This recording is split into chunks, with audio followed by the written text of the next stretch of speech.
Дневник во 20 часот на К1 телевизија. Добро вечер. Останете со нас со најновите информации од регионот Македонија и светот. Започнуваме веднаш по најавата за настаните на денот.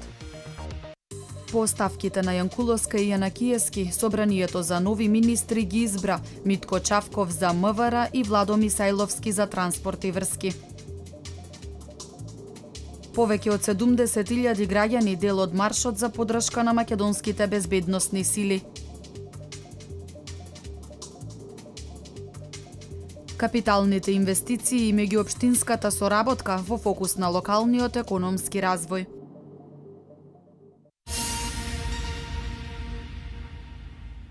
По поднесените оставки на министерката за внатрешни работи Гордана Јанкуловска и министерот за транспорт и врски Миле Јанакиевски, денес на седница на собранието за министер за внатрешни работи беше изгласан Митко Чавков, а за министер за транспорт и врски Владо Мисајловски.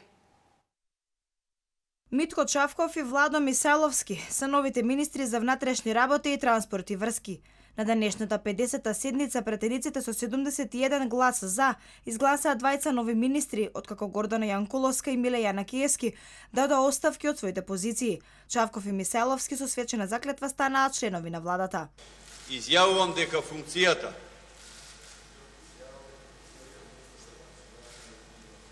ќе вршам совесно и одговорно, ќе го почитувам Уставот и законите на Република Македонија.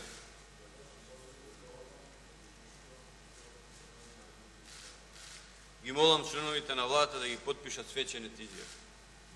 Премиерот Никола Груевски во своето обраќање посочи дека Митко Чавков и Владо Мисајловски се искусни и способни луѓе кои ќе може да ги предведат МВР и Министерството за транспорт и врски. Конкретно за Чавков вели дека станува збор за искусен човек со ниту една дамка во својата кариера. Покрај работата во јавната безбедност, извесен период има работено и во УБК. Има учествувано, а голем дел и раководено, голем број на крупни операции на МВР, кои завршиле со успех.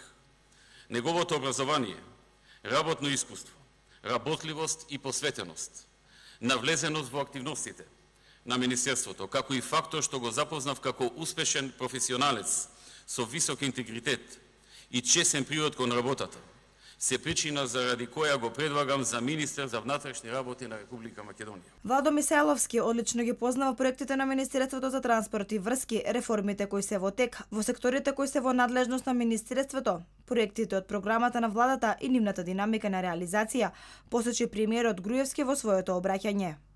Неговото образование, искуство и високи стручни и морални квалитети, високиот степен на интегритет и посветеност на работата, големата динамичност и брзината, карактеристична за неговото работење, одговорноста и работливоста, се причина заради која го предлагам за министер за транспорт на Република Македонија.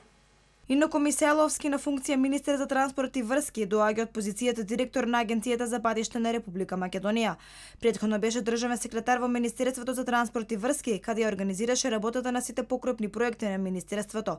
Додека пак Чавков веќе 28 години работи посветено во МВР на сите нивоа, почнувајќи од инспектор па до директор на Бирото за јавна безбедност, именуван од владата.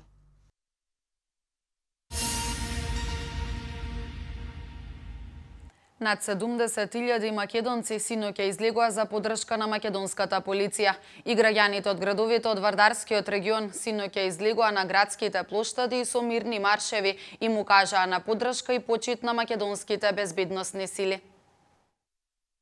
Над 70.000 граѓани од 23 градови на Македонија синоќа излегоа да ја дадат поддршка на македонската полиција. Ова е начин, велат граѓаните, да ја искажеме нашата благодарност за нивната пожртвуваност за зачувување на мирот. Но ова е и начин да искажеме сочувство кон семејствата чии синови, сопрузи и татковци загинаа во Куманово изминатиот викенд. Пораката е една и јасна, се знае, значи сите сложно и заедно да одиме кон подобар живот, затоа што не сакаме наши луѓе, наши деца да гинат точно во нашата земја. Навистина ми е жал што такви 8 животи изгаснаа во тој ден. Уште еднаш голема благодарност до сите оние што не бранат, до сите припадници на МВР. Да испратиме една порака, значи сите заедно ги одржаваме една почит, една благодарност на сите наши бранители. Почит кон македонската полиција која што безрезервно застана на браникот на државата. Да има мирна и стабилна и перспективна Македонија. На секој граѓанин на оваа Република Македонија најмалку што треба да направи е да даде поддршка во овие услови и во овие време. Од Панини до споменикот на илинденците се маршираше во Велес, од плоштадот до полицијата во Кавадарци, Неготино и Свети Николе. Под знамето на Република Македонија се испеа и државната химна, а на представниците на полицијата во знак на благодарност и порака дека собранителите и македонскиот народ им беше предадено државното знаме. Ова нас многу ни значи. Секако поддршката знаеме дека имаме од граѓаните на Република Македонија, меѓутоа на овој начин изразена преку голем број на граѓани, секако е голема возбуда и голема чест за нас.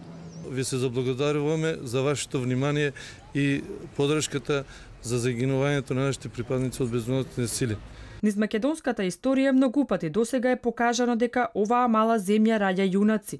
Родителите на загинатите бранители од конфликтот во 2001 порачуваат разумот да надвладее за повеќе во црно да не се завиваат семејствата. Како можам да не ги поддржувам кога моје дете од 2001 загина полицајче? Ова е срамота што се работи против полицијата, да ги тепат со шипчи да не смеат да бранат. Маршот како знак на поддршка на македонските бранители беше организиран од невладени организации.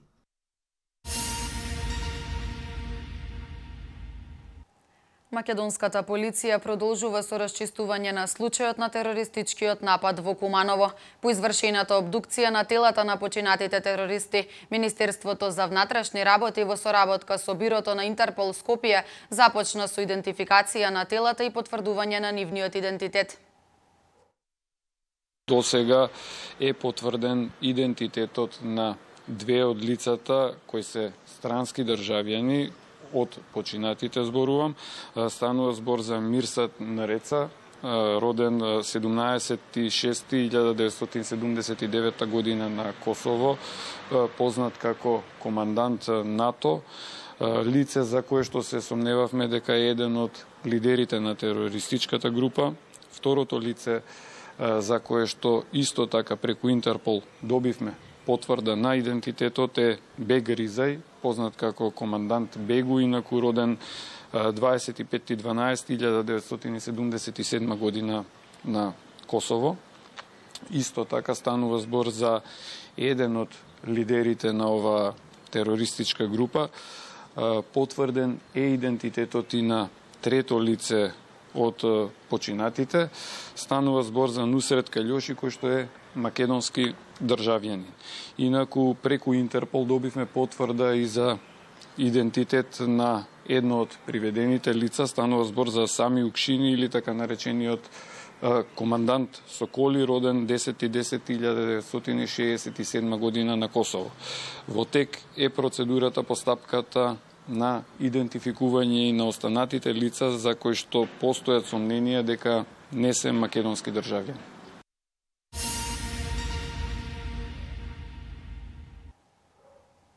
Стоидесет семејства од кумановската дива населба ќе добијат хуманитарна помош од Црвениот крст на Република Македонија преку општинската организација на Црвен крст Куманово. Од таму велат дека се подготвени да им излезат во пресрет на потребите на загрозеното население. Храна, вода, кебиња, средства за лична хигиена, средства за чистење и се останато што им е потребно. Семејствата од кумановската дива населба ќе добијат од Црвениот крст на Република Македонија. Преку општинската организација на Црвениот крст од Куманово, хуманитарна помош ќе добијат 110 семејства, зафатени од последиците на неодамнешните случувања во Куманово. Општинската организација на Црвен крст воведе дежурство и пункт за евиденција на лицата на кои им е потребна помош и велат дека се подготвени будно да ја следат состојбата, за да излезат во пресрет на најитните потреби на загрозеното население.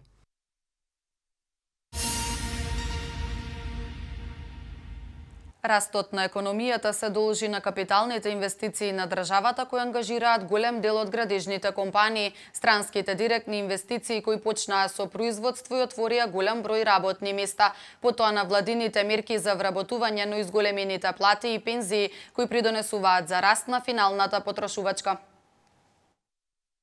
Позитивниот тренд во македонската економија продолжува и понатаму. Економијата во континуитет расте цела година. Тоа го возможуваат големите гринфилд инвестиции во внатрешноста на државата. По примерот на Германија и општина Кавадарци се стреми да ги следи стапките за намалување на невработеноста во регионот. Големиот број на странски инвестиции, меѓу кои за најголема се смета компанијата Дрексел Мајер во Кавадарци со околу 5000 вработувања, драстично го намалија бројот на кавадарчани кои активно бараат работа. Првиот човек на градот вели дека Кавадарци е со најмала стапка на невработено население.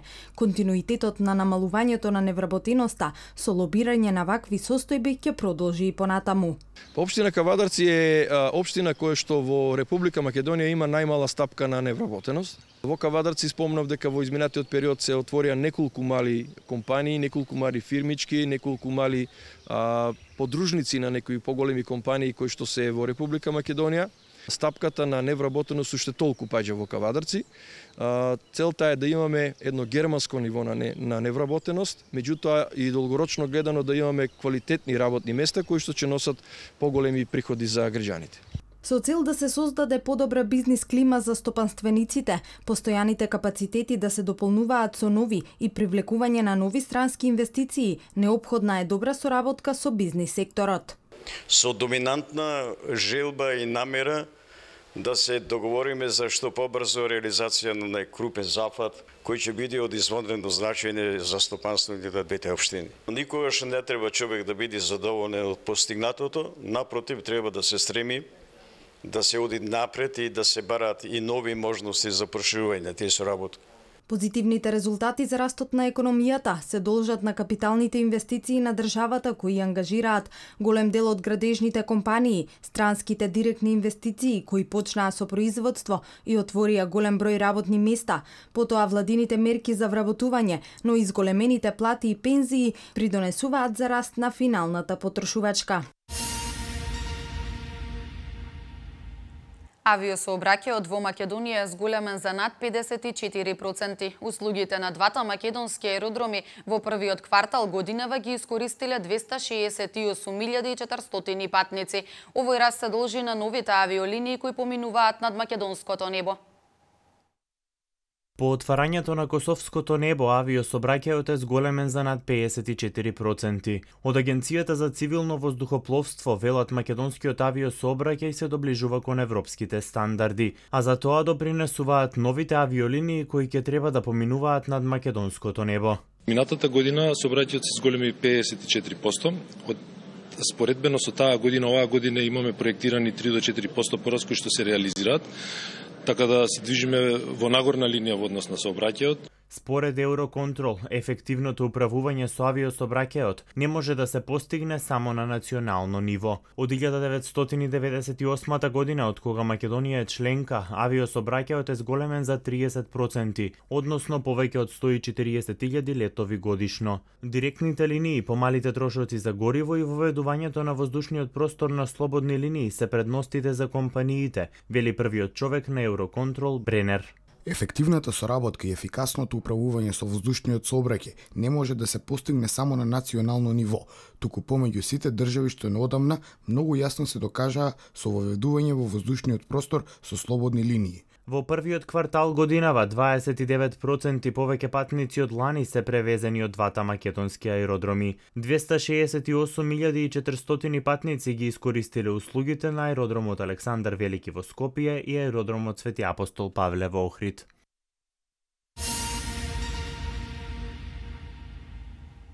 Македонските граѓани преферираат производи од домашно производство, при тоа бараат да се задоволи потребниот квалитет. Истражувањата на пазарот покажуваат дека 70% од македонците го поддржуваат концептот за купување на домашни производи. Македонските граѓани се повеќе ги избираат производите од домашно производство пред странските. Според истражувањата на пазарот, 70% од македонците го поддржуваат концептот за купување домашни производи. Иако производите од интернационално потекло се побројни, домашните компании веќе имаат брендови кои граѓаните ги бараат и купуваат. Македонските производи за широка потрошувачка заземаат голем дел од потрошувачката кошница, но само доколку го задоволуваат критериумот за квалитет. Домашни. Што е пресудно за изборот на производите? Па рокот го гледам и квалитетот. Домашни само. Зошто? Па поквалитетни се од странски. Па мислам дека имаме добри производи, зашто да не ги трошиме нашите. Купуваме квалитетни, што сега наш производ, ја не можеме да бараме туѓ производ. Секогаш нашето е најсигурно, тоа е нормално. Без разлика, нели, дали се домашни или странски, за квалитетот. На првиот самит за трговија со стоки за широка потрошувачка кој се одржа во Скопје, учество земаа над 250 трговци, дистрибутери и консултанти, агенции и компании кои водат придружни дејности. Според Верица Мартиновска, организатор на самитот, регионалните и светските брендови присутни на македонскиот пазар представуваат репер за локалните производители. Според домашните производители, потрошувачите најчесто избираат квалитетни производи. Производителите пак од друга страна постојано вложуваат во подобрување на квалитетот на понудата. Кај македонските граѓани постои големо расположение, свест и волја да купуваат македонски производи, имајќи предвид дека тоа подразбира стабилност на домашната економија и зајакнување на домашната индустрија.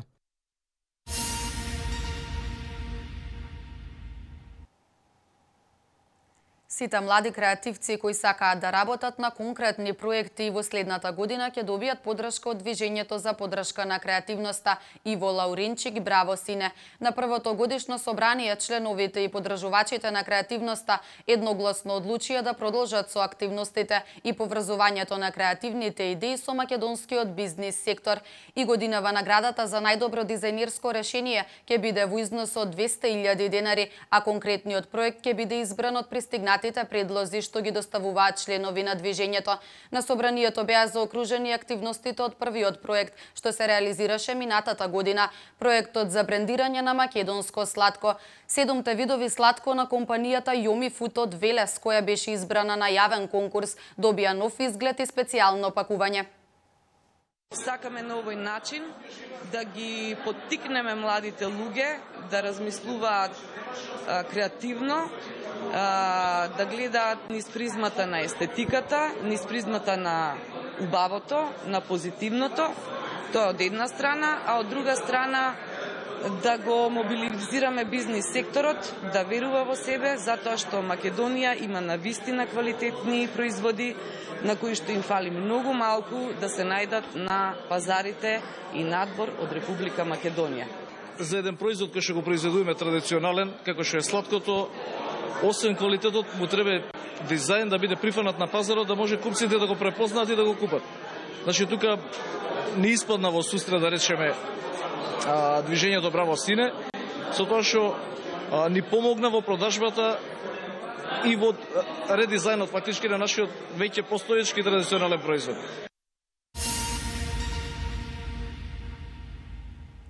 5,5 години затвор за возачот кој минатиот месец беше фатен од полицијата кога со камион превезувал 150 мигранти на автопатот Гевгелија Скопје.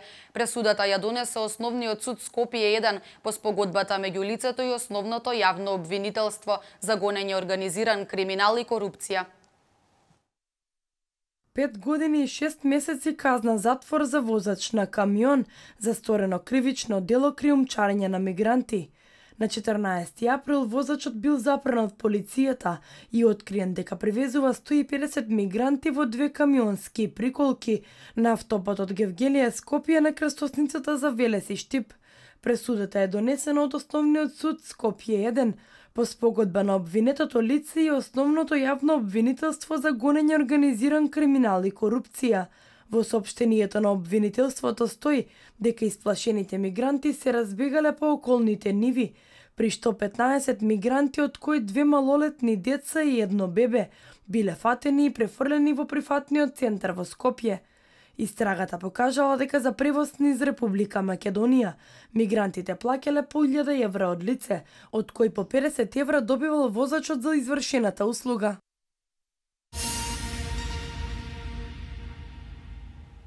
Ке се формира анкетна комисија за утврдување на прислушкуваните разговори. Економијата и понатаму закрепнува без ценовни притисоци. Деталите за вестите од Македонија од колешката Марија Алексова.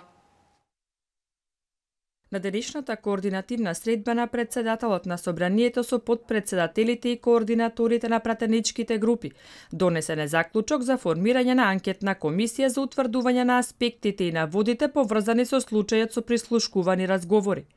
Како што се наведува во соопштението од кабинетот на председателот на собранието, анкетната комисија ќе биде формирана во оној момент кога пратениците од опозицијата кои припаѓаат на Социјалдемократскиот сојуз на Македонија и останатите партии во коалицијата ќе се вратат во парламентот, што впрочем представува клучна порака од меѓународната заедница. Со анкетната комисија ќе претседава пратеник од опозицијата.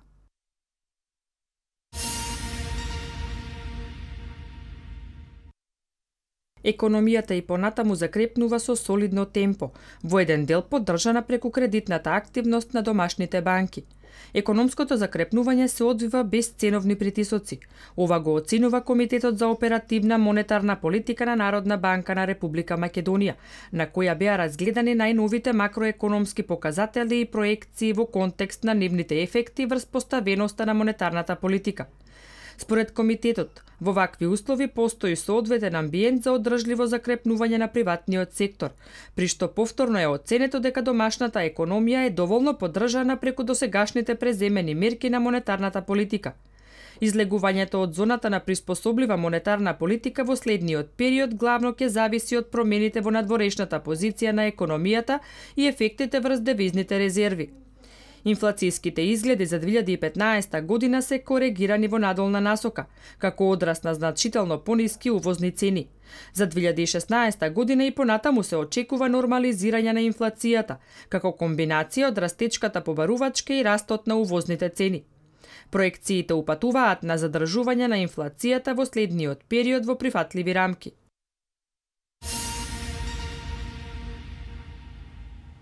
Еврокомисијата денеска ја предлага стратегијата за справување со имигрантите. Најмалку 5 лица загинати во железничка несреќа во Пенсилванија, 80 лица загинати во Непал. Мартина Митков за вестите од светот. Стратегијата ќе биде составена од 4 столба: силна заедничка политика за азил, борбата против трговија со луѓе, испречување на незаконска имиграција, управување на надворешните граници и нова политика за легалната имиграција. Претходно стана јасно дека Европската комисија разгледува воведување на задолжителни квоти за прием на имигрантите за секоја земја членка. Во проектот пишува дека при определување на квотите ќе се земаат предвид големината на населението, силата на економијата и нивото на невработеноста во секоја од земјите членки, како и колку бегалци веќе прифатиле. По повод идејата за механизам за прифаќање на бегалците од логорите се предвидува прием на над 20.000 луѓе годишно. До крајот на мај ќе биде предложена шемата за распределување, поддржана со 50 милиони евра за период 2015-2016 година, но до последно ќе се води битка кој колку бегалци да прифати. Кон крајот на 2015 година Европската комисија планира да представи план за задолжително и автоматски активиран систем за прераспределба на сиромашните од меѓународната заштита во рамки на Европската унија кога се појави масовен прилив. Новиот систем ќе вклучува и започнување на работа директно во бегалските кампови со странство, главно оние во Турција и Либан, каде има речиси 4 милиони сиријци со цел одредување на најсиромашните и најквалификуваните да бидат примени легално во Европската унија. Според податоците на Обединетите нации, 6000 лица веќе се обиделе да го преминат Медитеранот оваа година за да стигнат до Европа, а над 1800 загинале, што е 20 пати повеќе во споредба со истиот период минатата година.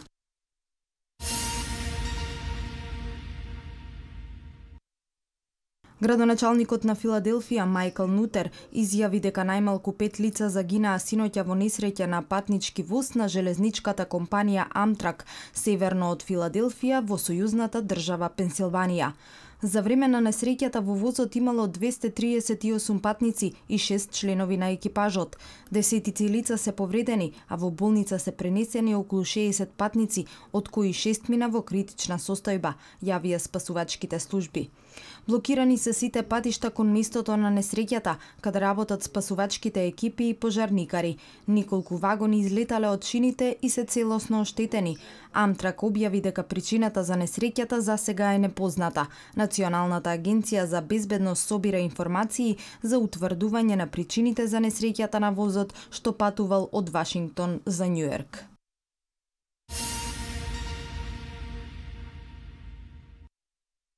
Бројот на жртви во вчерашниот силен земјотрес во Непал веќе достигна над 80, а повредени се повеќе од 2000 луѓе, соопштија непалските власти. Во потресот со интензитет од 7,4 степени загинаа 65 лица од Непал и 17 во соседна Индија, повеќето во државата Бихар која граничи со Непал. Најзагрозени области се Долаха и Синдупалчоу, кои се наоѓаат североисточно од главниот град Катманду. Во Синдупалчоу голем број населени места беа разурнати до темел, уште од претходниот катастрофален земјотрес на 25 април. Многу луѓе ја поминаа ноќта под отворено небо, стравувајќи од нови потреси. Вчерашниот земјотрес предизвикал лизгање на земјиштето во 6 области, поради што се очекува билансот на жртвите да биде поголем. Во последното деноноќие во Непал се регистрирани уште 29 вторични потреси, кои не биле толку силни, тврдат индиските сеизмолози.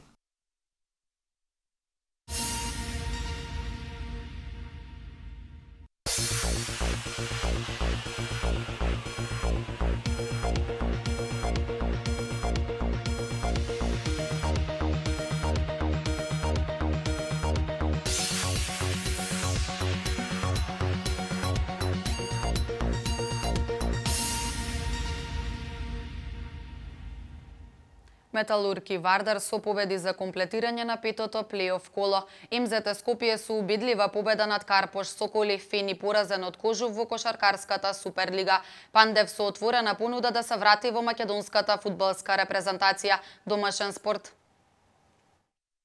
Со одигрување на одложените надпревари на Металург и Вардар се комплетираше и петтото плей-оф коло од македонското ракометно првенство. Металург обедливо славеше над Тинекс Пролет со 32:20, а победата ја најави уште по крајот на првото полувреме кога имаше водство со 5 разлика. Вардарци издвоја победа на гостински терен со 36:20, а одличната кондиција во која се наоѓаат ја покажаа уште во првото полувреме. Надпреварот помеѓу Прилеп и Зомимак се одигра уште на 8 мај, па со победа од 6 разлика гостите го завршија својот дел од работата. Со максимални 5 победи и 15 бода Вардар се наоѓа на врвот на табелата, пред Металург со 12, односно Зомимак со 9 поени.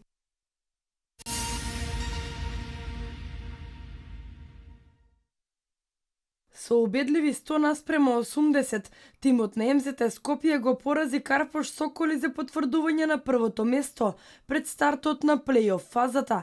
Кожув на домашен терен славеше над Фени Индустри со 4 коша разлика во склоп на надпреварите кои вчера се одиграа во рамките на кошаркарската Суперлига. Актуелниот шампион победата ја најави уште во првиот период од надпреварот со резултатот 44:18. Победата беше неминовна по одличната игра на Мијатовик со 20 и Шековик со 16 постигнати коша. Кожув иако во тесна игра со Фени во третиот период, во останатиот дел на надпреварот со одличната игра на Јанјушевик, Брчков и Гоцевски успеа да стигне до победата. Доколку домакините не се пласираат во плей-офот, поразот на Фени ќе значи губење на третото место и подобра позиција пред почетокот на борбата за титула.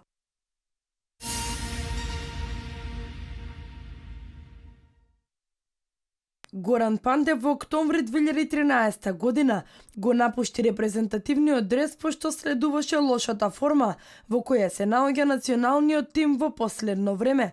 Пандев на повик од Љубинко Друловиќ се враќа на средба во 4 очи со новиот македонски селектор. Фудбалерот има отворена понуда повторно да ги брани боите на Македонија, но вели дека ставот останува истото оној поради кој се повлече од македонската фудбалска репрезентација. Објаснувањето на Пандев е дека е уморен и повеќе го нема истиот квалитет, а покрај репрезентативната по некое време го очекува и крајот на клубската кариера. Пандев го очекува крајот на договорот со Галата Сарај и е сконцентриран за активирање на договорот со Дженова и враќање во италијанската серија А лига.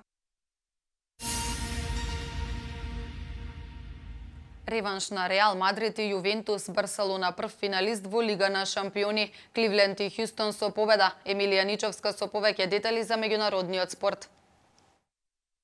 Реал Мадрид на домашен терен вечерва го прочекува Јувентус во реваншот од полуфиналните надпревари од Лигата на шампионите.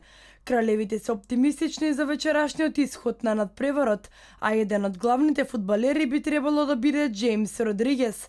Европскиот шампион ќе се обиде да ја покори одличната форма, која ја има Јувентус по првиот надпревар, а вечерва се очекува да игра остра дефанзивна игра. Во првиот полуфинален меч, Јувентус запиша победа од 2:1.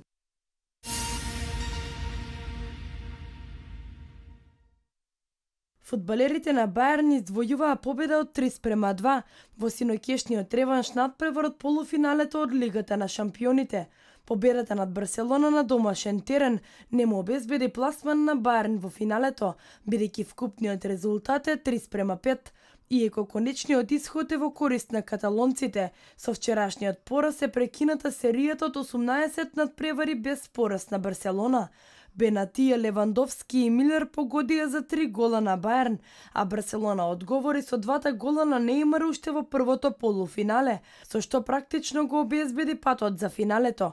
За Барселона ова е 8 финале, а досега 4 пати ја освои европската титула. Финалето ќе се игра на 6 јуни на Олимпискиот стадион во Берлин.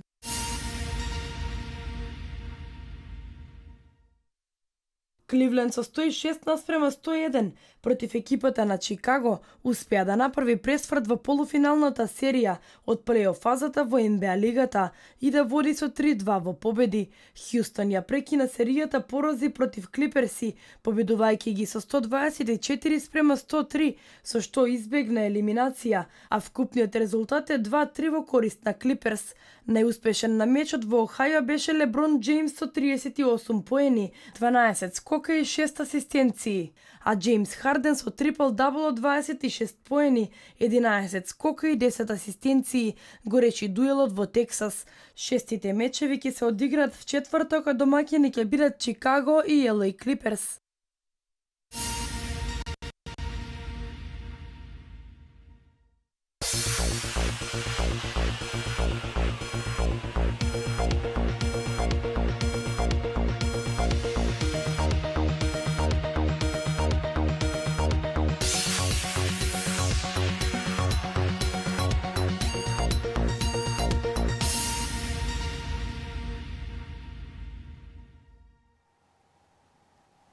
Денеска имавме сончево и топло време, затоа какво време не очекува во наредните денови да погледнеме во продолжение.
Почитувани гледачи, ова беше последната информација за ова издание. Имајте пријатна вечер.